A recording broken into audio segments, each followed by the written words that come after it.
On this week's episode of The Apex, we have the pleasure of welcoming a seasoned racing driver, coach, stunt driver, and commentator.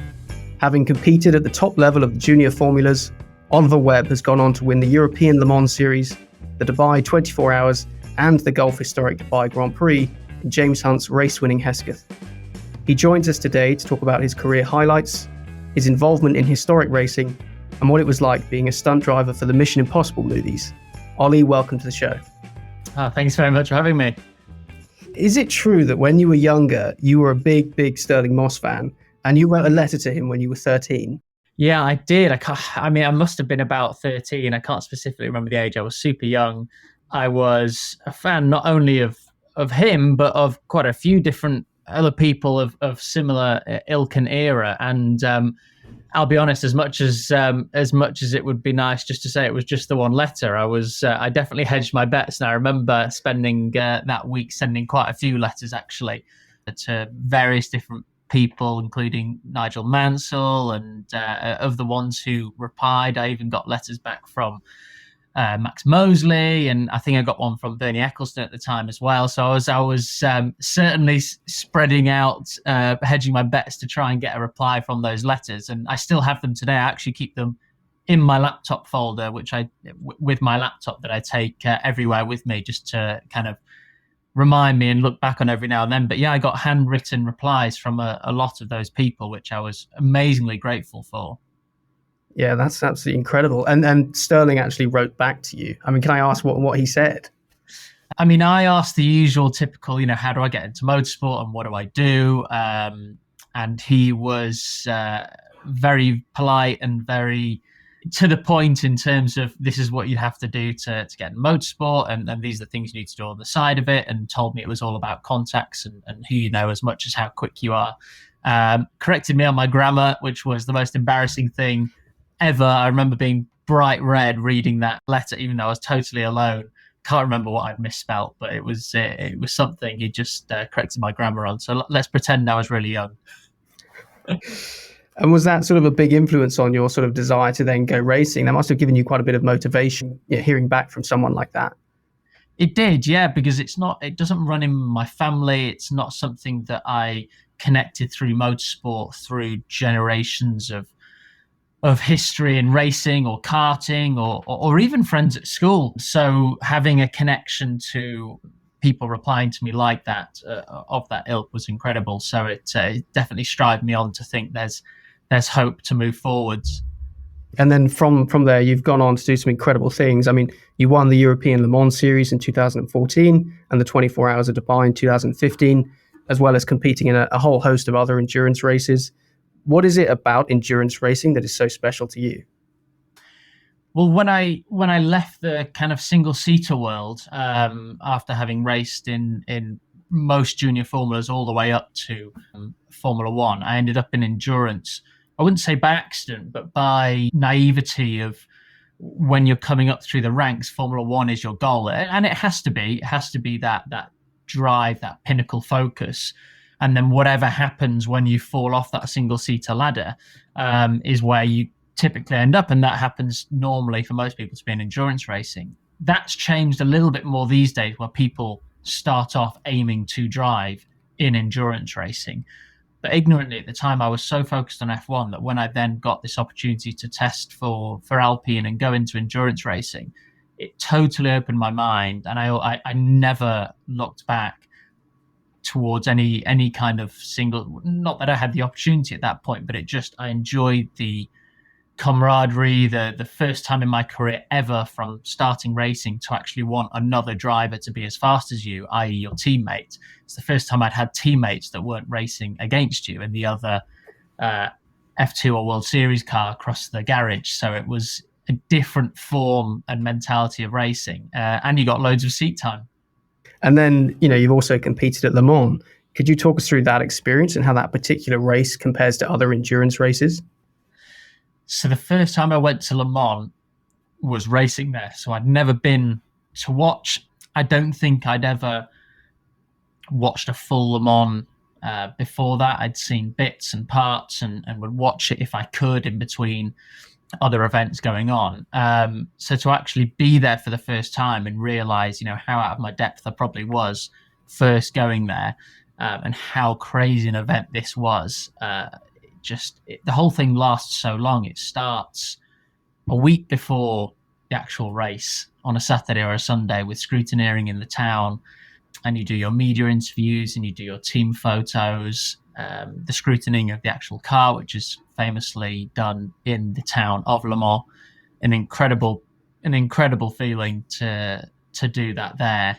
And yeah, it really hit home as well, being with a French team, with Alpine, who had launched the car, I think that year in 2014. They were effectively becoming a subsidiary manufacturer of Renault before they'd then gone to Formula One. So it was a big presence for them there, having fully French-speaking teammates. I was the only English one in the team, and obviously being in France and everything, it was straight in at the deep end at a French race with all the French history of the brand and everything. So it was a whirlwind of emotions and feelings and physicality in and out the car, and the track itself being incredible, especially at night.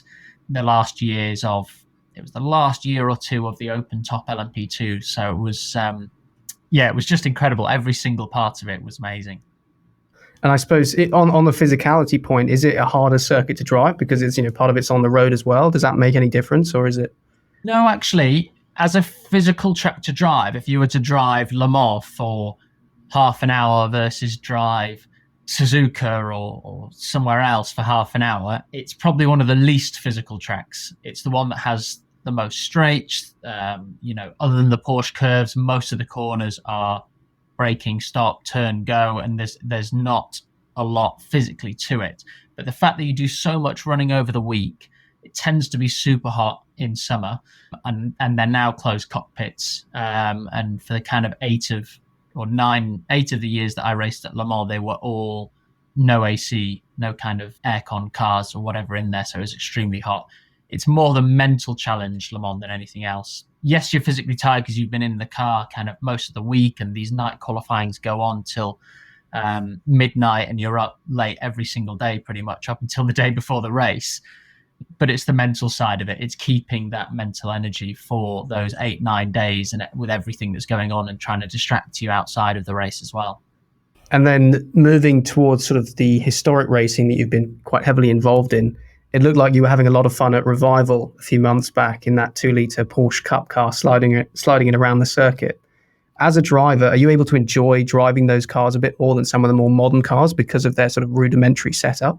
Yeah, totally. It's exactly that. And I've got to say, I've just fallen in love with the classic racing in the last 2 years. I literally came into it 2 years ago through meeting. I did one Cortina race a while ago through a contact. It was just a total one-off. And then properly got into it through meeting a now friend called Guy during a supercar trip. And we were in Barcelona, and we were just sat next to each other at a black tie event. And we ended up doing a coaching session and racing session together. And then ever since then, I've been driving a few different classics, from the 2-litre Cup to the E-Type to Masters Endurance Racing Legends and even classic F1 cars. But the time you've got, I think the baseline of knowledge of driving all these different cars over the last 20 years or so means they're not easier to drive. You just have more time to think, in a little 2-litre Cup car, you're not quite going the same speed as an LMP1 car. So you've got more time to think and play. And I just love the lack of grip that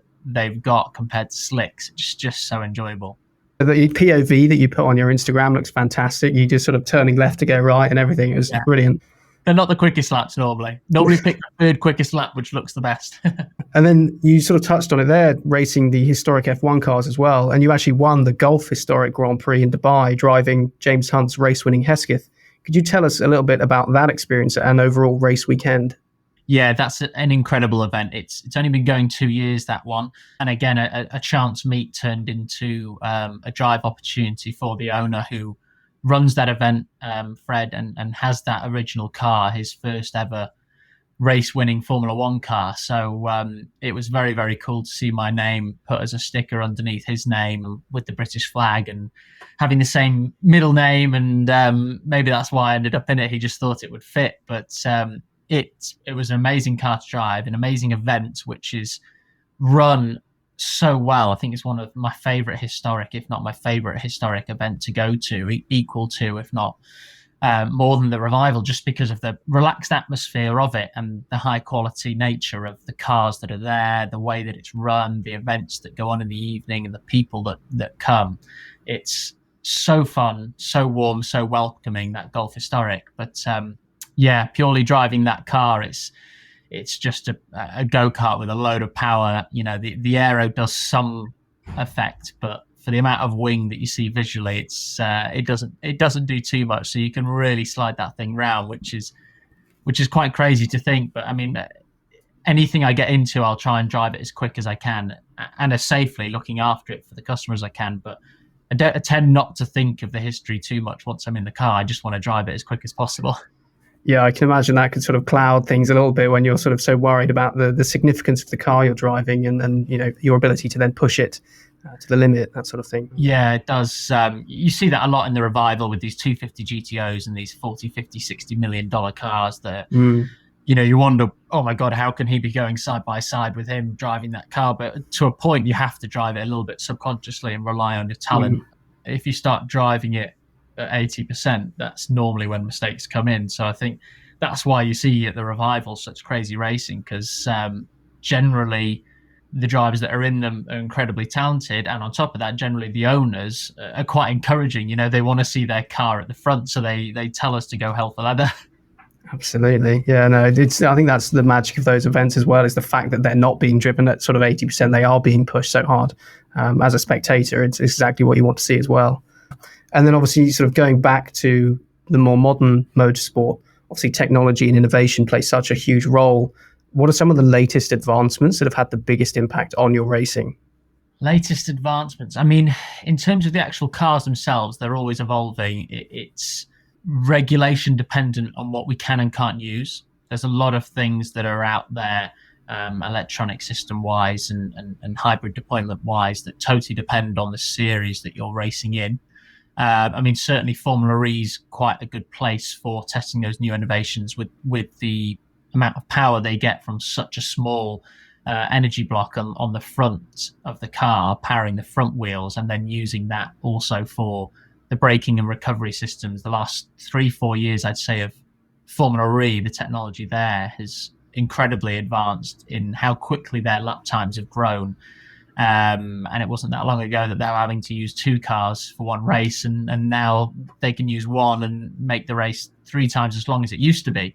But I'd say the development also on the side of things such as, I know it sounds silly, but it's maybe not performance enhancing, but well, it is the quality of the cameras and data and speed of which that transmits around the world. So for instance, the simulators, the F1 guys will have someone live on the sim in the UK while the drivers in the actual F1 cars are the other side of the planet going out for qualifying, and they'll live trace the simulator data over the actual live trace of the car video and CAN data coming through at the same time. And one of those guys on the pit wall's job is to see if it's worth doing a gearbox change on the sim to make sure it's worthwhile changing it in real life if they've got time between qualies or practices at the track.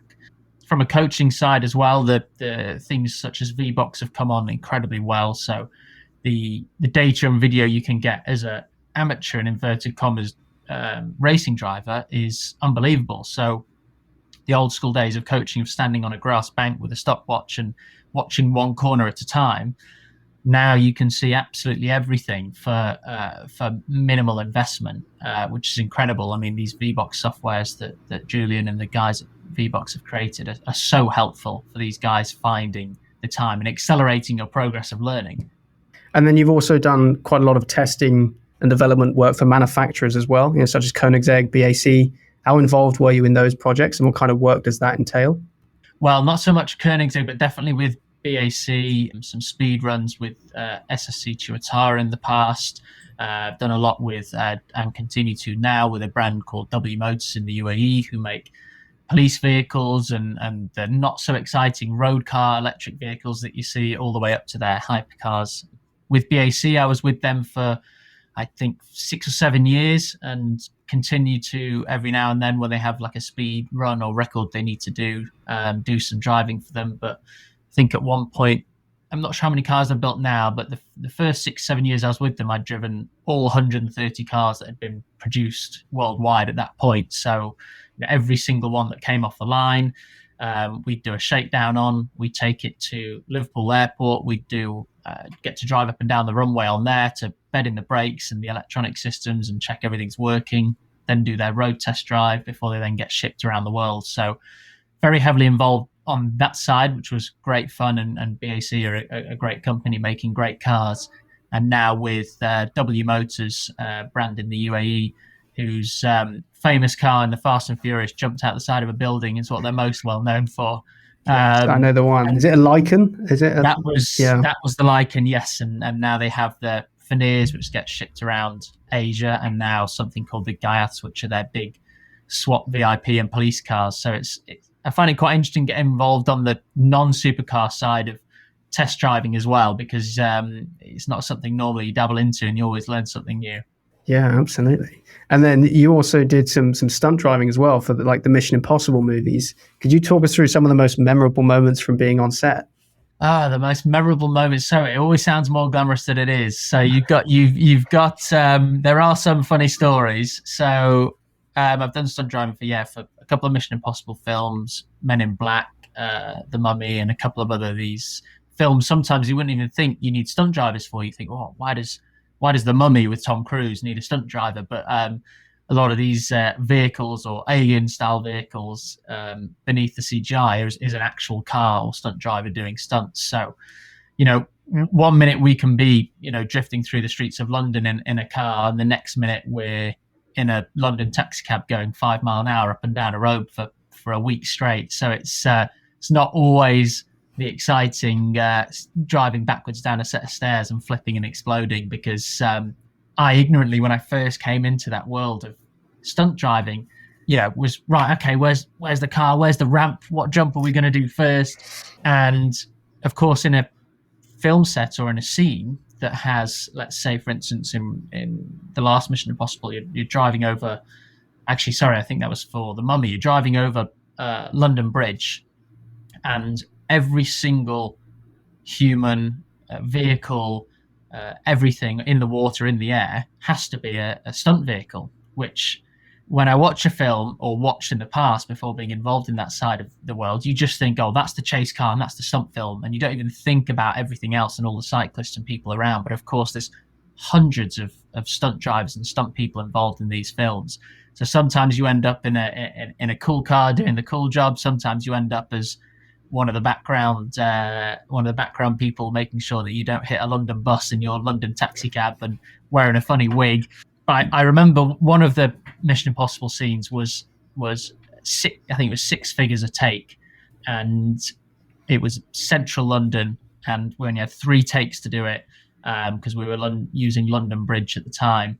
We did all 3 takes. Oh, amazing. We all went to go and watch the film, and it wasn't even in film. And we just thought, wow, I mean, the investment that goes into making there was like 3 helicopters in the air, 2 boats in the water, taxis and buses and stunt cars all over the bridge. But yeah, unless it's perfect, they don't put it in. And what's it like taking direction as well? You sort of go in, being the racing driver, and then all of a sudden you're being told how to drive. Oh, I'm all for taking direction, especially in a new world like that. I mean, it's so different, and the accuracy that you've got to have, especially for the guys doing the main stunts in the hero cars, for instance, chasing, let's say Tom Cruise is on a bike and you're chasing in the hero vehicle, the main vehicle. You're sometimes in, like, let's say, for example, London again, you're in a main city and you're driving and sliding around a street that literally in 4 or 5 hours, because they tend to be in the middle of the night when they're closed down, will be a pret-a-manger which will be open at 7 a.m. and needs to not have its window smashed in by a Lexus, So it is a lot of pressure there. So you definitely take direction from the guys that have been doing it over the years, and there's some incredible people that are involved in that. So although a lot of racing drivers now do it, we definitely take direction from the people that have, these professional stunt drivers and stunt directors that have been doing it for years, because yes, we've got the reactions and the skills to be quick and normally very good car control, but it's applying all of that in these specific situations that are normally you only get 1 or 2 chances at. Yeah, especially if it's sort of hundreds of thousands a take, you probably want to make sure you get it right. Yes. And I think I'm right in saying that going on to sort of your dream car was a 1967 Shelby Mustang Eleanor. Why do you love that car so much? Was it everything that you hoped it would be? And does it have anything to do with Gone in 60 Seconds? It has everything to do with Gone in 60 Seconds, and it was on my list of favorite films, along with a load of other incredibly corny films, such as Driven. I don't know if you've ever seen that, with Sylvester Stallone and all the IndyCar, which is renowned for being hilariously inaccurate and crashes that last 30 seconds, flipping into rivers 10 miles away from the track and all sorts. But yeah, back to the car. It became an absolute dream car of mine just from seeing a little bit from Bullet, but it was before my time, but more Gone in 60 Seconds.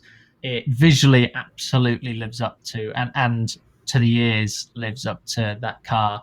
To drive, it's absolutely diabolical, but just what you'd expect from drum brakes, leaf spring suspension, and sat in the garage for 90% of the year. But yeah, it's just a gorgeous looking thing. And is that sort of a lifer car? You're not going to get rid of that one anytime soon? No, not anytime soon. No, I think it's going to be a lifer car, really. Which, it's funny because it's not like any other cars that I particularly like, and I'm not a massive American muscle fan towards any other kind of cars, but that one just has its own unique spot. Yeah, no, it does look fantastic. I've seen the pictures on your Instagram. It's there's definitely something about American muscle cars that does appeal, for sure. So no, it's a cool car. And then, looking back on your racing career, what do you consider to be some of your highlights and why? I mean, it's been an incredible journey and continues to be. Highlights wise, Formula 3 was one of my favorite years racing. That particular car, and you always think at the time when you're in it that you're in the best year with the best car, but actually reflecting 10, 15 years on and speaking to other people who did F3 before, during and after that time, it's actually an honor to know that actually in that year, in that era of F3, everyone still recognizes those kind of 2010 Delaras as being the best F3 cars that were. Just the last year of open engines with Mercedes and VW fighting, open aero, people developing their own aero parts on F3 cars, and the year where British started going to tracks such as Hockenheim and Spa and Nürburgring and having grids of 30, and just incredible people on the grids as well, from Jean-Eric Verne to James Collado, Felipe Nasr, just Ericsson, full of amazing names, Alexander Sims. I mean, the whole depth of the field was unbelievable. So that was probably one of my favorite cars to drive, and also favorite years in terms of success and enjoyment. And it was right on that cusp before it became a living, so it was still enjoyable and had a little bit less pressure, and there wasn't any factory contract. Although I was made Mercedes supported with engines, there was no factory direct link, and it had that relax, you're still a kid racing type feel. First time racing at Monaco in a World Series, that was incredible. Definitely a pinch myself moment. Indy Lights at the Indy 500 weekend, getting to drive that track as well. Doing ovals, which I don't think I would do again, but then again, if someone called tomorrow and said you've got an Indy 500 seat, I'd be there. So we all say Why that. With the ovals? What's wrong with the ovals? Why not? Look, if I was in a top team in a top car with a chance of winning, then yes. Little bit of sense of helplessness with the ovals when you've not got the right car underneath you. There's no other time where I've been in a race car, other than top speed runs, in a race car where I think about the risk benefit. Cars are safe, tracks are safe now. I'm happy with the amount of risks there are. I just do not think about it. I just race as quick as I can. But I found when I was doing the ovals, I was thinking about the risk. Therefore, all of a sudden, I'm driving slightly more consciously. And if you leave 100th on the table, then that's going to be 2 rows at the Indy 500, for instance. So the risk became more of a factor for me. So if you're in a car that can't do it, or you're a driver that isn't that good on ovals, for instance, then the risk versus reward scale completely changes. And for me, my first ever oval was at Vegas when Dan Weldon passed away, and he was an English guy trying to do, or already doing, what I wanted to achieve. When I moved to America and went into Indy Lights, I then had a couple of bad crashes on ovals as well. Didn't break anything crazy, but enough to, smash the car up and set it on fire and have a few kind of wake-up calls to think, Yeah. Do I enjoy the oval reward versus the risk? And the answer ended up being no. So the great thing about IndyCar is people still do road course packages where, you know, you share with, for instance, Ed Carpenter sometimes share with like a Connor Daly, and he'll do the ovals and one will do the street courses. So that part's really cool. So that I would still do, I think. And then looking ahead, what are your goals and aspirations for your racing career in the coming years? And are there any sort of specific races or achievements you've got your sights set on?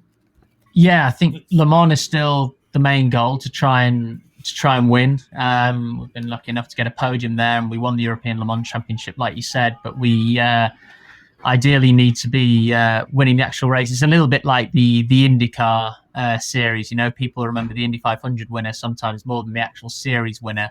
And you ask a lot of people, what would you rather win, Indy 500 or the championship, or Le Mans or the championship? The answer tends to be the standalone race.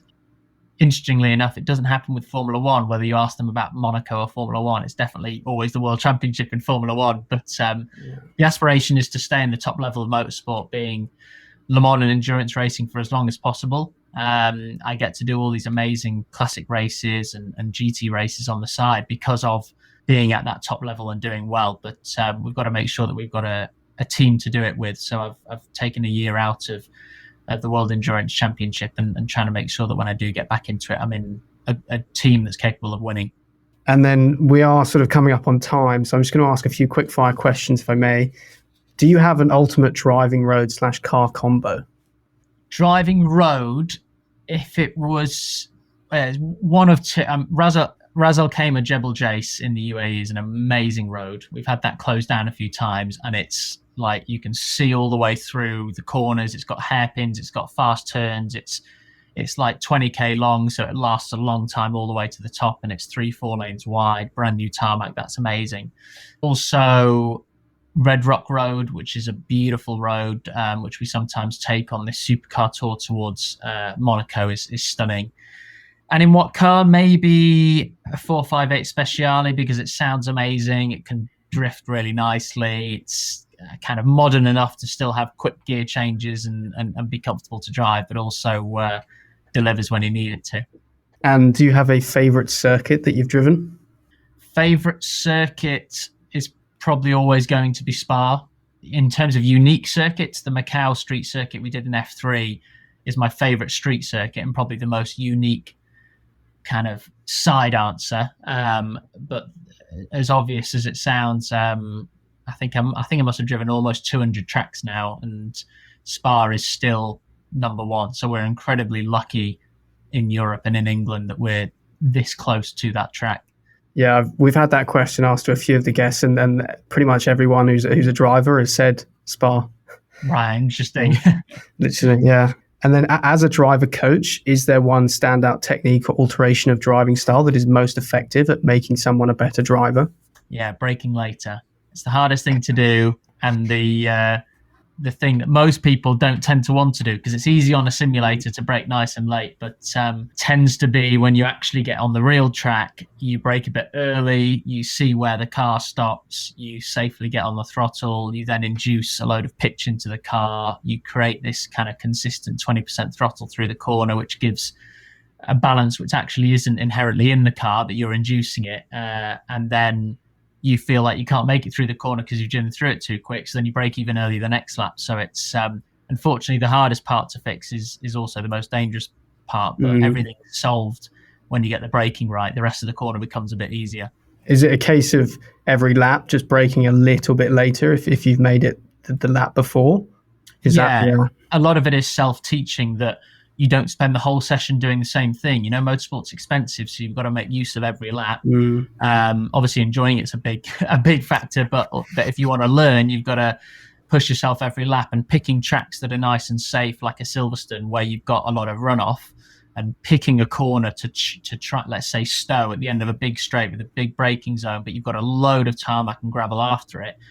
That's probably one of the best places to try a really heavy braking, as long as you're in a safe environment and car to do it in, because then, you know, if you get it wrong by 50 meters, you're still not going to end up in a wall. So it's you just can't get too stuck in the same place, otherwise you'll waste the whole day braking the same point. Yeah. And then finally, if you could pick any two drivers to race Le Mans with, who would you pick and why? Oh, this is probably one that I'm going to need time. Any two drivers to race Le Mans? Tom Christensen. Okay, that's the easy one out of the way. Yeah. Who else? Tom Christensen. And the problem is now I've got about 20 different names rolling through my mind. You can take time, no rush. That are all as qualified and good as each other. I would probably... Okay, if I ignore all, I've got a Tom Christensen who's got history and we've ticked a famous box name. If I'm now picking someone that I've raced with, I would probably pick my teammate from Alpine LMP2, which was Paul Chatin, who at the time was a silver driver, but ever since then has done incredible things in prototypes. He's also a friend and, really good with data and learning off and someone that you'd enjoy driving with and would be very reliable and fast. So probably those two. So you've got a kind of an old statesman who knows his tricks and an up and coming / already there driver. And then I guess to put a bit of a spin on that, is there an era as well that you would have liked to have raced in if you could pick any era to compete at Le Mans in? For Le Mans, if I was in the GT category, then probably the 2000s. Okay. For the LMP category, I'd probably say I've been incredibly lucky that I've probably already been in the era that I'd want to race in. Looking back on all of them, in terms of safety versus speed, just on the cusp around and before and just after the hybrid era of these LMP1 cars before it became hypercar, I think was the best era, coolest looking, most, rocket spaceship poster wall looking cars you can drive. If it's GTs, then probably more 2000s. Okay. But I think modern current LMP1 cars and 2000s GTs. Fantastic. Unfortunately, that is all we have time for, Ollie. But yeah, thanks so much for coming on. It's been great to chat. Thank you very much. No problem. Thank you so much for having me. It's great fun.